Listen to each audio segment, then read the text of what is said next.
찾아가는 시사의 정석. 여러분은 지금 김종배의 시선집중을 청취하고 계십니다. 네, 예고해드린 대로 오늘 2부는 권영국 민주노동당 대선 후보와 함께하겠습니다. 어서 오세요. 네, 반갑습니다. 네. 권영국입니다. 아마 많은 청취자분들이 민주노동당? 네. 또 당명 바꿨나? 이것부터 한번 이제 제일 궁금해할 것 같은데 여기 좀 사연이 있다면서요? 아, 예, 이제 이번 대선은 네. 이제 정의당 단독으로 지금 대응을 하고 있는 게 아니라 우리가 이제 노동당, 녹색당, 또 정의당 그리고 이제 그 독자적인 진보 정치를 추구했던 여러 이제 노동단체들 네네. 또 민주노총 내에 산별 노조가 많이 있잖아요. 그렇죠. 거기에 여러 이제 산별 노조들이 이번 대선은 우리 진보 정치 또 사회적 약자의 목소리를 내기 위해서 공동 대응을 하자.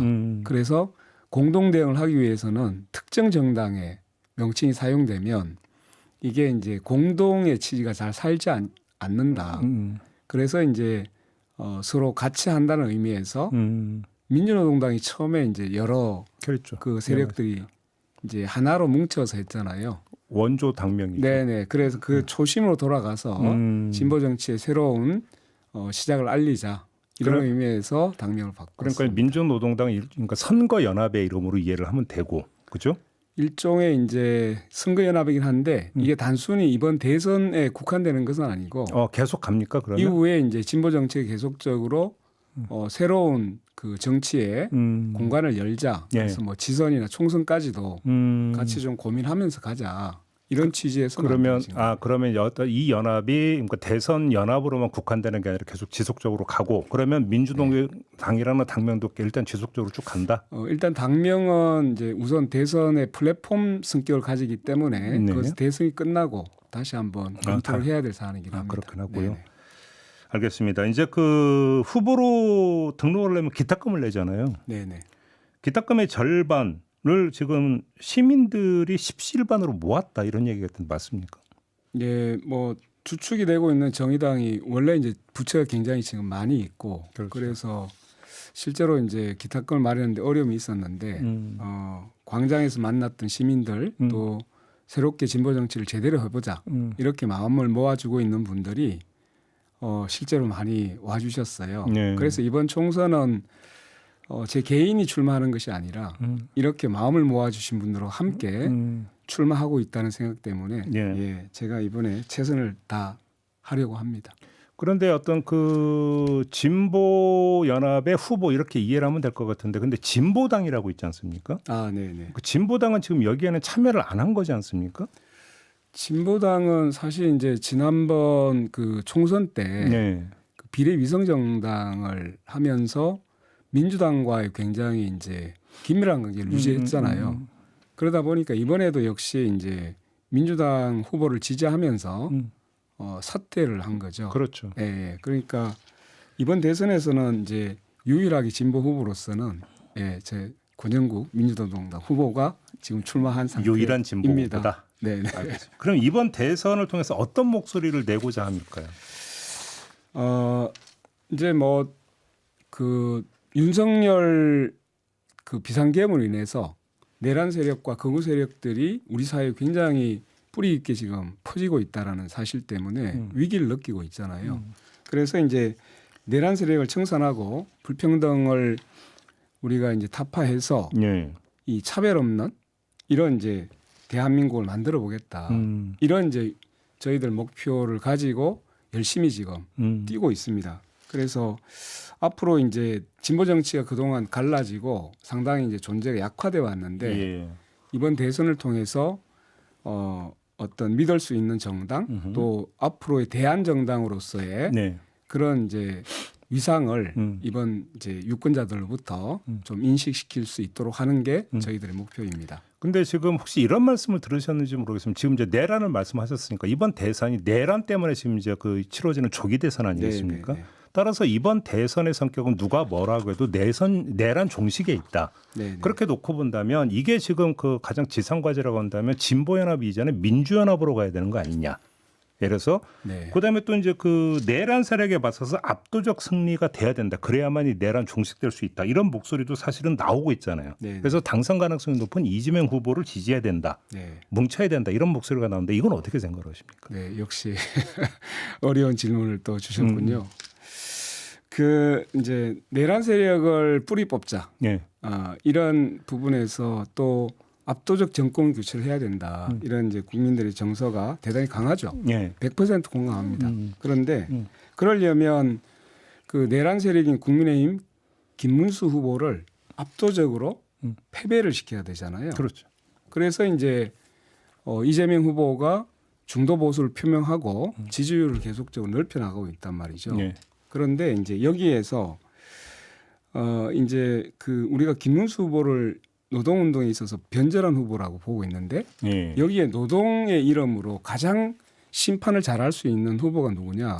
또 역시 그런 성격이 있다? 권영국입니다. 네, 그렇기 때문에 또 하나는 이제 정권 교체를 통해서 우리가 이루려고 하는 어떤 목표가 있어야 되잖아요. 그게 바로 우리 사회의 잘못된 부분 그리고 불평등이나 차별 이런 문제를 개혁하는 것. 네. 이게 또 대단히 중요한 축이에요. 네. 이게 바로 권영국의 역할이 아닐까 이렇게 생각을 하고 있습니다. 지금 그 말씀 하셨으니까 그러면 노동운동과 김문수의 변모는 어떻게 평가를 하십니까? 김문수 후보는 노동운동에 있어서 굉장히 상징적인 인물이었잖아요. 그렇죠. 그런데 이미 제가 기억하기로는 1994년부터 이제 지금의 국민의힘 완전히 자기가 왔던 길하고 반대로 가서 네. 지금 이제 현재의 김문수가 예전에 네. 김문수를 공격하고 있는 이런 이제 구도가 되어 있는 거죠. 그래서 지금 이제 그 거구 세력 노동운동을 하던 사람이 거구의 선봉장이 되다시피 한 거예요. 그러니까 이것은 제가 볼 때는 결국은 권력을 쫓아서 예. 계속적으로 자기 인생을 전환시킨 거 아니냐. 그래서 이제 김문수 후보에 대해서는 사실상 평가할 만한 게 별로 없지 않느냐라는 생각들을 가집니다. 그래요? 네. 어쩌면 이거는 전략이기 때문에 비밀의 영역에 들어갈지는 모르겠습니다만 네. 지금 후보님도 이제 선관위 주최 TV 토론의 초청 대상이십니다. 네, 그래서 이제 아마 이제 4명의 후보가 이제 TV 토론을 하게 될 거고 네. 그러면 이제 김문수 후보에게도 질문을 던지실 거고 이재명 후보에게도 질문을 던지지 않겠습니까? 그렇죠. 어떤 질문을 가장 먼저 던지고 싶으십니까? 이제 그 이재명 후보는 지금 주로 이제 성장을 이야기하고 또 하나는 이제 그 성장이 과연 가능하냐 지금 계속적으로 이제 여러 그 국책기관이나 이런 데서 성장 이야기를 계속 하고 있잖아요. 예. 그러면 이제 성장 문제도 있고 또 내수 문제가 발생하잖아요. 그럼 이게 성장을 한다고 해서 내수가 살아날 수 있겠냐? 그동안 이제 제대로 된 분배가 이루어지지 못해서 이러한 이제 순환 경제가 이루어지지 못한 건데 그런 부분에 대해 질문을 던져봐야 될 필요가 있겠다라는 생각이 있고요. 네. 김문수 후보에 대해서는 지금 이제 계속적으로 윤석열에 대한 내란, 윤석열 내란에 대해서 한 번도 사과한 적이 없어요.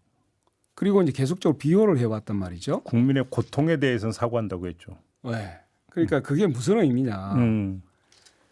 그럼 결국 민주헌정 질서를 파괴했던 부분을 비호하고 있는데 예.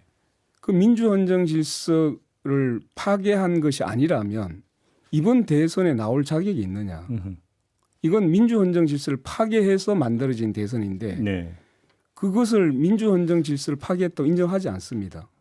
그러면 윤석열을 계속적으로 옹호해야 되는데 이번 선거에 나올 자격이 있느냐부터 물어야 되겠죠. 이준석 후보에게는 이준석 후보는 이제 이렇게 묻고 싶습니다. 지난번에도 이제 장애인에 대한 시위에 대해서 언급을 했는데 전장현 시위. 예. 늘 보면 이제 그 여성과 남성을 갈라치고 또 장애인과 비장애인에 대해서 대립을 시킨단 말이죠. 네네네. 그래서 왜 소수자의 목소리도 대단히 중요하고 또 통합의 목소리가 굉장히 중요한데 늘 그렇게 갈라치느냐 하는 질문을 던지고 싶어요. 네네네. 정치라는 것은 조종하고 통합적으로 많은 사람들 모두의 이제 정치를 해야 될 텐데 늘 갈라치기 하는 그런 어떤 표심만을 이용하는 그런 정치가 정말 우리에게 도움이 되겠냐 네. 이런 질문을 던지고 싶습니다. 그래요. 네. 아무튼 그 후보님이 지금 이제 그 출마를 하신 데에는 당연히 이번 대선 공간을 통해서 진보의 가치를 널리 알리고 네. 또 진보 정치를 재구축해야 된다는 아마 과제 네. 이런 것 때문이라고 이해를 할 수 있는데 그러면 지금 이 시대에 집중적으로 국민들에게 알리고 또 공감을 끌어내고자 하는 진보의 가치가 뭘까요? 진보의 가치는 이제 저는 몇 가지 말씀을 드립니다. 그동안 우리 사회가 주로 이제 기득권이라고 하는 네. 이제 계속적으로 기업, 성장, 네. 낙수 효과 이런 쪽에 중심을 두고 이야기했잖아요.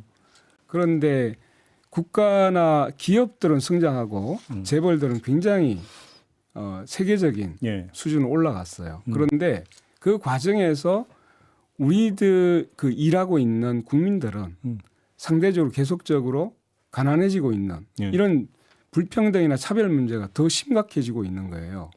그래서 제가 이번 대선에서는 이 특히 커지고 있는 혐오, 이 부분이 갈등이 어디서 비롯되고 있는지, 예. 그리고 불평등이 이렇게 심화되고 있는데 이 부분이 분배가 되지 않은 부분으로 인해서 발생하고 있다는 사실을 정확하게 알려야 될 필요가 있겠다라는 예. 생각을 가지고 있습니다. 지금 혐오를 말씀하셨는데 중요한 포인트인 것 같은데 오히려 지금 시대의 흐름을 보면 네네. 공감과 연대라고 하는 것들은 오히려 퇴조를 하면서 네. 오히려 혐오가 더 기승을 부리는 네, 역행적 현상이 좀 나타나고 있지 않습니까? 그렇습니다. 왜 그렇다고 생각을 하세요? 이제 그래서 아까 말씀드렸는데 이게 이제 우리 사회가 이 서로 이제 분배가 제대로 되고 있지 않으니까 네. 불평등으로 인해서 격차가 점점 심해지고 있습니다. 예. 그러니까 어떤 이제 자신들의 권리를 보장받지 못하는 사람들의 불만이 결국은 사회적 약자를 공격하는 쪽으로 가서 혐오가 을과 을의 싸움으로 네네. 돼버렸다. 이런 문제가 발생하고 있고 예. 또 하나는 정치적인 문제가 있습니다. 네. 양당 진영 정치가 보면 상대방을 악마화하고 공격하는 방식으로 이루어지고 있기 때문에 이러한 불평등으로 인한 사회적인 그 혐오나 갈등 이것을 오히려 진영 정치가 상대방을 악마하게 하는 오히려 조장 역할을 해 왔다는 것이 혐오를 더 증폭시키고 있는 것이 아닌지 오히려 이제 정치 그렇게 자체가 생각됩니다. 혐오감의 이제 그 기반 위에서 이루어지고 있다. 정서를 계속 자극하는 걸로 이런 네. 말씀이신가요? 그렇죠. 그러면 맞습니다. 진보 정치는 어떻게 해야 된다고 생각하시는데요? 그래서 이제 이 말씀을 드립니다. 저는 하나는 예. 차별을 없애 가야 된다. 예. 그래서 이제 저희들이 차별금지법 제정을 시급해야 된다. 이 주장을 하나가 있고 그다음에 이제 불평등을 해소해야 된다라는 걸 가지고 노동에 있어서의 불평등. 예. 그러니까 법의 적용을 받지 못하는 노동자들이 그러니까 노동자이면서 노동자라고 이름을 불리지 않는 노동자들이 지금 1,000만 가까이 늘어나고 있거든요. 네네네. 그러니까 이 노동시장 내에서의 이 불평등을 빨리 해소하지 않으면 이러한 그 갈등은 계속적으로 골이 깊어질 것이다. 라는 것 하나 하고 그리고 이제 자산 불평등이 너무 심화되고 있어요. 예. 부동산을 가진 사람과 그렇지 않은 사람. 그래서 이러한 자산 불평등의 문제까지를 함께 같이 해결해 나가는 방법을 찾아야 이런 혐오나 혐오를 줄여나갈 수 있을 것이다. 지금 그 예를 들어서 이제 그 민주당과의 관계에서 노란봉투법 같은 경우는 큰 이견은 없죠, 민주당하고.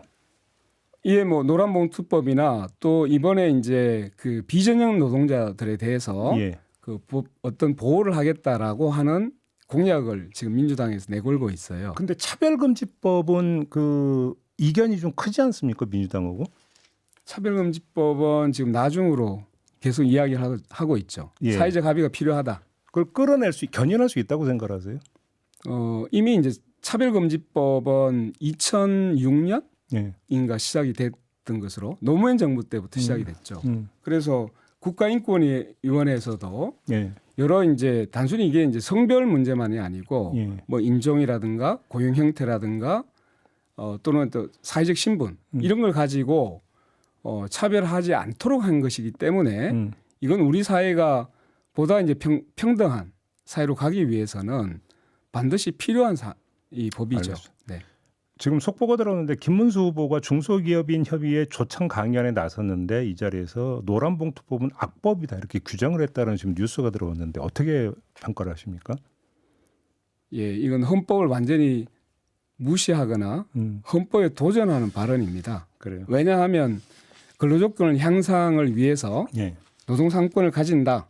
우리 헌법 33조입니다. 네. 근데 이것을 모르고 지금 하는 이야기인지 아니면 또다시 헌법을 헌정 질서를 유린하겠다고 하는 것인지 도무지 이해할 수 없는 발언입니다. 알겠습니다. 아까 이제 진보 정치의 재구축 중요한 과제일 거라고 그러니까 저희가 질문을 드렸는데 네. 그러기 위해서는 지금 이번 대선에서 득표율이 이 정도는 돼야 된다. 이 목표치가 설정이 돼 있을 것 같은데 어느 정도일까요? 예, 득표는 당연히 후보로 이제 선거 후보로 나가는 사람들은 당선을 목표로 하죠. 네. 그런데 아마 여러분들이 그건 쉽지 않을 거다라고 생각할 텐데 작지만 우리는 그 꿈을 가지려고 합니다. 네. 그리고 이번 대선에서는 역대 진보 정당 대선 후보가 얻었던 그 득표율에 도전하고자 합니다. 그 역대 최고 득표율이 심상정 후보가 얻었던 6.17% 이게 그때 아마 최고 대선에서 최고 득표율이었나요? 아, 네, 맞습니다. 그래서 네. 최소한 우리가 다시 최소한 이거는 도달해야 된다. 도달해야 된다는 목표를 가지고 예. 지금 열심히 뛰고 있습니다. 알겠습니다. 물론 이제 우리 선대본에서는 두 자리로 가자 이런 이야기도 하고 있습니다. 뭐 득표율이 당연히 다다익선이죠. 네네. 그러겠죠. 알겠습니다. 자, 오늘 후보님 말씀 여기까지 들어야 될 것 같습니다. 고맙습니다. 네, 감사합니다. 네, 권영국 민주노동당 대선 후보였습니다. 때로는